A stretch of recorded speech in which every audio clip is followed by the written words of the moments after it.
अस्सलाम वालेकुम फ्रेंड्स, कैसे हैं आप सब। उम्मीद करती हूँ ठीक होंगे, खुश होंगे, अपने घरों में अपने प्यारों के साथ आबाद होंगे। अल्लाह ताला हम सबको अपने हिफ्ज़ ईमान में रखे, आमीन।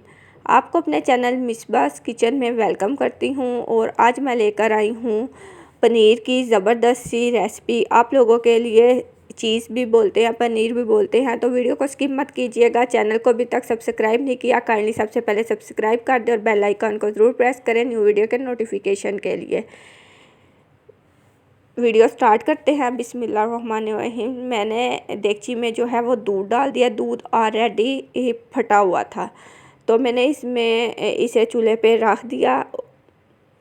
वीडियो अच्छी लगे तो लाइक कर दीजिएगा। कमेंट सेक्शन में अपना फीडबैक ज़रूर दिया करें कि आपको मेरी वीडियोस रेसिपीज़ कैसी लग रही हैं, आप ट्राई करते हैं। इसमें मैंने 2 टेबलस्पून जो है वो सिरके के डाल दिए थे और इसको जो है हमने मीडियम सी जो आंच होती है ना, उस पर पका लेना।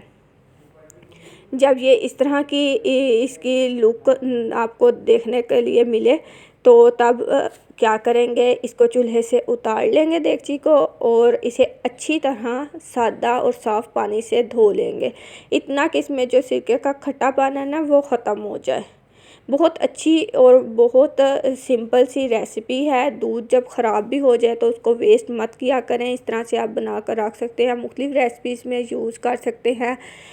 पालक पनीर ग्रेवी वगैरह बनानी हो तो बेस्ट है ये। इसको अच्छी तरह से धोएंगे और धोने के बाद जो है अच्छे से इसे निचोड़ लेना, इसमें पानी ना रहे।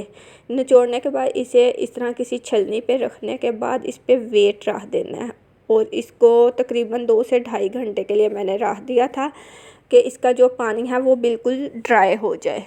जब इससे 2 से ढाई घंटे गुजर गए तो देखिए अब मैं इसकी जो शक्ल और जो ज़बरदस्त सा पनीर रेडी हुआ है आपको दिखाती हूँ। पानी इसमें बिल्कुल ड्राई हो चुका है, तो ज़बरदस्त सा हमारा पनीर रेडी है। इसको आप स्टोर भी कर सकते हैं। वीडियो पसंद आई हो तो लाइक कर दीजिएगा, शेयर ज़रूर किया करें अपने फ्रेंड्स और फैमिली मेम्बर्स के साथ। आई होप कि वीडियो अच्छी लगी होगी। अपने प्यारों का रखिएगा ख्याल। अल्लाह हाफिज़।